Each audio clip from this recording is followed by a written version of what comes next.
है। रही बात पंडितों की, ब्राह्मण एक तरफ से आगे बढ़ा, बहन जी की सरकार, इसका मकसद है केवल उलझाए रखना। ब्राह्मण को श्री अखिलेश यादव जी ने गले लगाया, अखिलेश जी की सरकार बनी। भावुक बिरादरी है और बेचारी भावुकता में शहीद होती हुई चली आ रही। पार्टी के प्रलोभन में ब्राह्मण फंस गया। आज सबसे ज्यादा पीड़ित कौन है, सबसे ज्यादा परेशान हो? पूरे देश में यूजीसी के आए नए कानून को लेकर के पूरे देश में कोहराम मचा हुआ है। ऐसे में हमारे साथ समाजवादी पार्टी के नेता मोहन वाजपेयी जी हैं। हम सीधे से जानेंगे कि क्या कुछ यूजीसी के नए नियमों में बदलाव हुआ है जिसको लेकर के पूरे देश में कोहराम मचा है और इनकी क्या राय है और इनकी पार्टी का क्या स्टैंड है। मोहन जी, बहुत बहुत स्वागत है आपका हमारे साथ। देखिए, हम अपनी व्यक्तिगत राय व्यक्त कर सकते हैं, चूंकि पार्टी की तरफ से हम अधिकृत नहीं हैं, ना हम पार्टी के प्रवक्ता हैं, हम एक कार्यकर्ता हैं। मेरा अपना मानना है, भारतीय जनता पार्टी ने जब से वो सत्ता में आई है, केंद्र में और यूपी में, उन्होंने केवल समाज को लड़ाने का काम किया है। हिंदू मुसलमान से उनका काम नहीं चल रहा था। उनको पता चल गया था अखिलेश जी का पीडीए भारी है, तब वो ये नियम ले आए। किसी नियम कानून के खिलाफ कोई नहीं होता है, ये सीधे सीधे उनकी जो मना स्थिति है, सरकार की जो मना स्थिति है, वो संविधान के साथ छेड़छाड़ करने की है। जो यूजीसी का नियम है, संविधान में बाबा साहब ने एक संवैधानिक व्यवस्था बाबा साहब ने की थी कि कोई पीड़ित व्यक्ति है, कोई किसी को पीड़ित करता है, वो उसकी शिकायत करता है। शिकायत यदि झूठी है तो शिकायतकर्ता को सजा मिलनी चाहिए। तो कहीं न कहीं इन्होंने कुछ संशोधन तो किया ही होगा संविधान में कि यूजीसी में अगर कोई अपर कास्ट का बच्चा किसी ओबीसी भाई को या एससी भाई को, एसटी को अगर वो परेशान कर रहा है, वो उसकी शिकायत कर रहा है, तो उसको सज़ा मिलनी चाहिए। और यदि वो झूठी शिकायत उसने की है तो उस शिकायतकर्ता को भी सज़ा मिलनी चाहिए ना।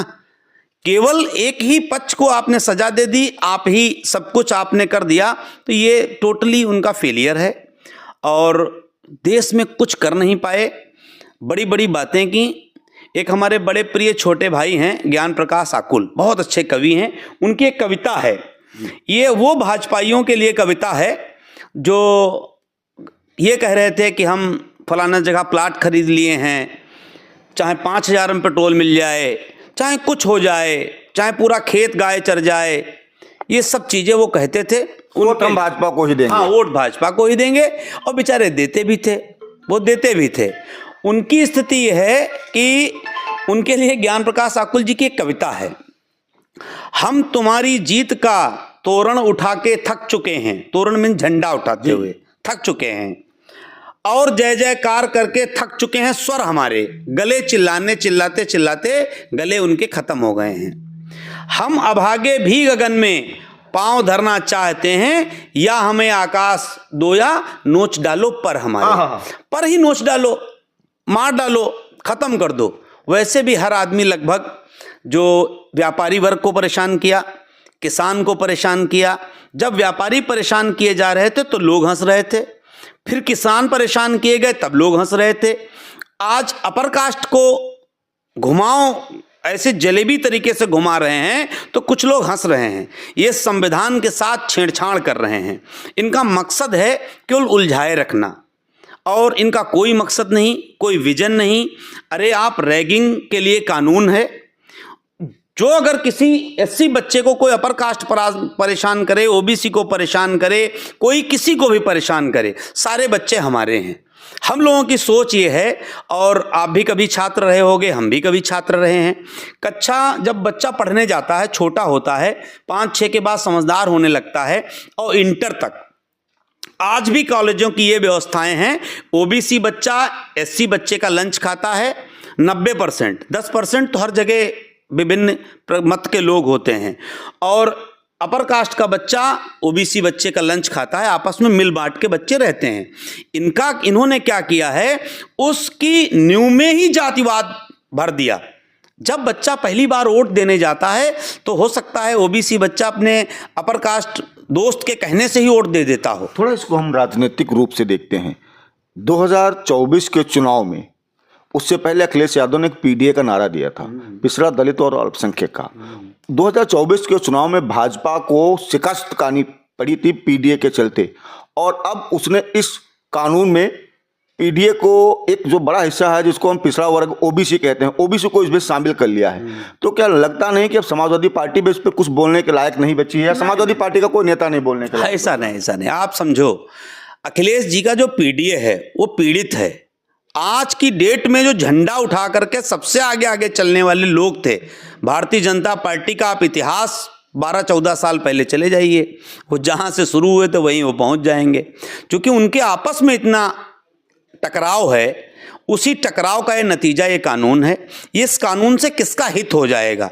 मैं कहता हूं और डंके की चोट पे कहता हूं, मेरे घर के बच्चे, मेरा भतीजा दिल्ली में पढ़ता है, उसके रूममेट एससी भी हैं, एक रूम में रहते हैं, और ओबीसी भी रहते हैं, चारों बच्चे एक साथ बढ़िया से रहते हैं, एक साथ जाते हैं, एक साथ खाते हैं। उनकी मनस्थिति क्या होगी? तो इन्होंने पहले हिंदू मुसलमान को लड़ाने की कोशिश की, सारे इनके हथकंडे फेल हो चुके हैं, और 27 में 100% ये फेल होंगे। और इस टाइम जो ये स्थिति कह रहे हैं, इनका कोई बहुत बड़ी साजिश है। ये बात हमसे कई लोग और भी कह चुके हैं कि चुनाव से पहले वास्तव में कोई बड़ी साजिश, ये संविधान के साथ में कोई बहुत बड़ा खेल इनको करना है। उस खेल की शुरुआत इन्होंने कहां से की है? उस जहां पे इन्होंने चोट दी है, वो चोट इसलिए नहीं है, ये कानून कोई आज का है, यूजीसी कानून आज का नहीं है। यूजीसी का बाकायदा दिल्ली में एक कार्यालय है, तो ये आज थोड़ी कानून बन गया। कानून की जो विसंगतियां हैं, बस केवल इतना, ये अगर न्याय करना चाहते हैं, एक तरफ कहते हैं सबका साथ सबका विकास, अरे इनके नेताओं को शर्म नहीं आती है? हिंदू सम्मेलन चल रहे हैं, हिंदू सम्मेलन करा रहे हो, तो क्या अपर कास्ट हिंदू नहीं है, ओबीसी हिंदू नहीं है, एससी हिंदू नहीं है, फिर हिंदू सम्मेलन किस बात के चल रहे हैं? मगर इन लोगों को ना शर्म है, ना हया है, ना किसी से मतलब है। इनको केवल जैसे कसाई आता है, उसको केवल बकरा देखना है और काटना है। तो इनको 27 दिख रहा है, और 27 में वोटर इनको बकरे के रूप में दिख रहा है। अब तो ओबीसी को उन्होंने थाम लिया है। नहीं, कुछ नहीं थामा, किसी को नहीं थाम सकते, किसी का भला नहीं कर सकते। किसी का भला किया हो आप बताओ, किसका भला किया? अच्छा, एक ब्राह्मण वोट हमेशा से भारतीय जनता पार्टी का कोर वोट बैंक रहा, हमेशा झंडा बरदार रहा, झंडा लेकर के आगे चला है। ऐसे में भारतीय जनता पार्टी में तमाम ब्राह्मण नेता हैं, ब्राह्मण प्रवक्ता हैं, लेकिन उनकी कोई प्रतिक्रिया बाहर नहीं आ रही है। ऐसे में क्या कुछ कहेंगे आप उन ब्राह्मण नेताओं के लिए? ऐसा है, आप पूछने तो उनसे गए नहीं, आप उन प्रवक्ताओं से संपर्क करो, कोई पत्रकार जाता उनसे पूछने के लिए। मैंने एक दो लोगों को फोन किया, तो उन्होंने कहा कि अभी मैंने पढ़ा नहीं है, बाद में बात। हमारे जनपद में कोई ब्राह्मण प्रवक्ता है नहीं, न कोई ब्राह्मण प्रवक्ता, जो ऑफिशियल प्रवक्ता होता है वो ब्राह्मण प्रवक्ता लखीमपुर में समाजवादी पार्टी का कोई नहीं है। आपने संपर्क किया, मेरा निजी मत है, मैं अपना निजी मत आपको बता रहा हूं। अखिलेश जी की सोच, समाजवादी पार्टी की सोच सबको साथ में लेके चलने की है। रही बात पंडितों की, ब्राह्मण एक तरफ से आगे बढ़ा, बहन जी की सरकार बनी, ब्राह्मण को श्री अखिलेश यादव जी ने गले लगाया, अखिलेश जी की सरकार बनी। उसके बाद में भारतीय जनता पार्टी के प्रलोभन में ब्राह्मण फंस गया। आज सबसे ज्यादा पीड़ित कौन है? सबसे ज्यादा परेशान कौन है? ब्राह्मण परेशान है। खुद भी आप भुक्तभोगी बैठे हो, आप भी ब्राह्मण हो। तो हर क्षेत्र में इन्होंने किसी को बख्शा नहीं है, ना इनको किसी को बख्शना है। इनको केवल अपना मकसद हल करना है, और मकसद इनका 100% फेल होना बिल्कुल देखो, सब पढ़ा लिखा नौजवान है, अरे बच्चों में तो न लड़ाई कराओ। राजनीति आपको करनी है, वोटर के बाद आप वोटर में तो आप लड़ाई करा ही रहे हो, भाई को लड़ा रहे हो। ये वो लोग हैं जो हमेशा से बांटो और राजनीति, आपस में लड़ाओ और बांट दो, राजनीति करो, ये इनका खेल है। उसी खेल में वो लगे हैं, सफलता उनको नहीं मिलनी है। आम जनमानस इस चीज को समझ चुका है, और मुझे अपने नेता अखिलेश यादव जी पे इतना भरोसा है, वो समय आने पे और समय के उचित समय पे और हर उचित बात को वो समय पे उठाते हैं। क्या लगता है, ब्राह्मण इस बार अगर नाराज हुआ तो 2027 के चुनाव में क्या स्थिति रहेगी? देखिए, ब्राह्मण तथाकथित बड़ा बुद्धिजीवी कहा जाता है। मैं व्यक्तिगत रूप से, मैं खुद ही चुनाव लड़ चुका हूं, मैं मानता हूं ब्राह्मण एक भावुक बिरादरी है, और बेचारी भावुकता में शहीद होती हुई चली आ रही है। उसका है कोई नहीं। अखिलेश जी से उम्मीद है, 100% अखिलेश जी से उम्मीद है, क्योंकि अखिलेश जी के जो उन्होंने जो पीडीए कहते हैं, तो उस पीडीए में वो ये भी तो कहते हैं, पीड़ित जो ब्राह्मण है, पीड़ित अगड़ा है, चाहे पंडित हो, ठाकुर हो, कायस्थ हो, बनिया हो, अग्रवाल हो, मारवाड़ी हो, सिंधी हो, सबके हैं वो। वो किसी एक जाति विशेष के नेता नहीं हैं, धर्म को भी मानते हैं, वो धर्म का दिखावा नहीं करते हैं। भारतीय जनता पार्टी वाले धर्म के नाम पे क्या कर रहे हैं, आपसे कुछ छुपा नहीं है। आप खुद एक अच्छे पत्रकार हो, आप देख रहे हो वो क्या कर रहे हैं। और अखिलेश जी की सोच और हमारी विचारधारा मिलती है। आज भारतीय जनता पार्टी का जो झंडा डंडा लेके चल रहे हैं, कितने लोग उनके इस्तीफा दे रहे हैं, कितने लोग उनके परेशान हैं। एक देहात की कहावत है, मुसरिया को चप्पल मारी है फिर गोबर सुंघाएंगे। आज उनके शिक्षा मंत्री श्री धर्मेंद्र प्रधान जी का एक बयान आया है, उस बयान को भी घुमा फिरा करके बयान दिया गया है। तो इनको ये लगता है कि क्या ओबीसी समाज, एससी समाज या अपर कास्ट।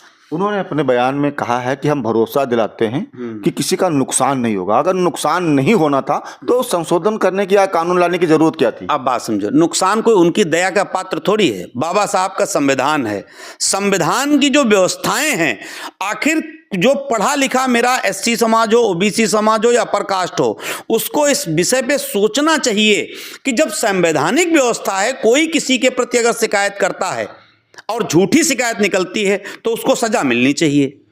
तो अगर इसमें कोई झूठी शिकायत करेगा तो सजा क्यों नहीं मिलनी चाहिए? तो आखिर कहीं न कहीं, अभी नहीं, आने वाले समय में, आज मेरी बात को आप नोट कर लेना, निकलेगा इन्होंने कोई ऐसी छेड़छाड़ की व्यवस्था या इनकी मन की ऐसी कोई सोच है, संविधान को छेड़छाड़ करके इन्होंने करना है, तभी इन्होंने ये ड्रामा किया है। चूंकि महंगाई पे कंट्रोल नहीं है, अमेरिका रोज इनको आंख दिखा रहा है, हर तरफ से दिमाग को भटकाना था तो यूजीसी ले आए। अभी एसआईआर को निपट नहीं पा रहे हैं।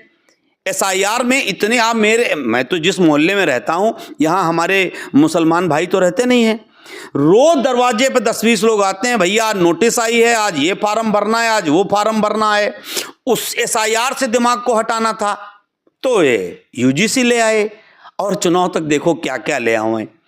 इनका मकसद है चाहे कत्लेआम हो जाएं, चाहे खून की नदियां बह जाएं, ये सत्ता में बने रहें। और अब जनता जागरूक है, 27 में सत्ता में नहीं रहेंगे, इनके यही लक्षण हैं, तो ये 27 में सत्ता में नहीं रहेंगे। मोहन जी, आपने हमें समय दिया, इसके लिए बहुत बहुत आपका भी बहुत बहुत धन्यवाद। हमारे साथ बातचीत कर रहे थे वरिष्ठ समाज सेवी और जिले के समाजवादी पार्टी के दिग्गज नेता मोहन वाजपेयी। यूजीसी पर इन्होंने अपनी प्रतिक्रिया जाहिर की।